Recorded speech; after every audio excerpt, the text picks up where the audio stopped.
പറയുന്നത് രണ്ട് തരം ആൾക്കാരുണ്ട് എന്നാണ്. ആദ്യത്തത് ടോക്സിക്, അത് വിഷമാണ്. രണ്ടാമത്തത് നറിഷ്മെൻറ്റ്, അത് പോഷണമാണ്. നറിഷ്മെൻറ്റ് നേച്ചറുള്ള ആൾക്കാരുമായി ഇരിക്കുക എന്ന് പറഞ്ഞാൽ വളരെ പ്ലസൻറ്റ് എക്സ്പീരിയൻസ് ആണ്. അവർ സ്വയം സന്തോഷിക്കുന്നത് മാത്രമല്ല, അവർ ചുറ്റിനുമുള്ളവരുടെ ജീവിതത്തിലും സന്തോഷം കൊണ്ടുവരുന്നു. അവർ സ്വയം വളരുന്നുവെന്ന് മാത്രമല്ല, ചുറ്റിനുമുള്ളവരെയും വളരാൻ സഹായിക്കുന്നു. ഇവർക്ക് പോസിറ്റീവ് എനർജിയാണ്. ഇവർ മോശം സാഹചര്യങ്ങളിൽ പോലും പ്രതീക്ഷയോടെ മുന്നോട്ട് പോകുന്നു. എന്നാൽ അടുത്ത കാറ്റഗറി വിഷമാണ്, ടോക്സിക് പീപ്പിൾ.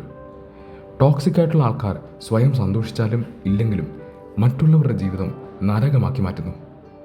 ടോക്സിക് ആയിട്ടുള്ള ആൾക്കാർ സ്വയം വളർന്നാലും ഇല്ലെങ്കിലും ചുറ്റിനുമുള്ള ആൾക്കാരെ വളരാൻ സമ്മതിക്കില്ല. ഇവരുമായി ഒരു നിമിഷം പോലും ഇരിക്കുക എന്ന് പറഞ്ഞാൽ വളരെ ബുദ്ധിമുട്ടാണ്. വളരെ നെഗറ്റീവ് എനർജിയുള്ള ആൾക്കാരാണ് ഇവർ. നല്ല സാഹചര്യങ്ങളിൽ പോലും ഇവർ നെഗറ്റീവ് കാര്യങ്ങൾ കണ്ടുപിടിക്കും. കഴിവതും ടോക്സിക് ആയിട്ടുള്ള ആൾക്കാരെ ഒഴിവാക്കുക.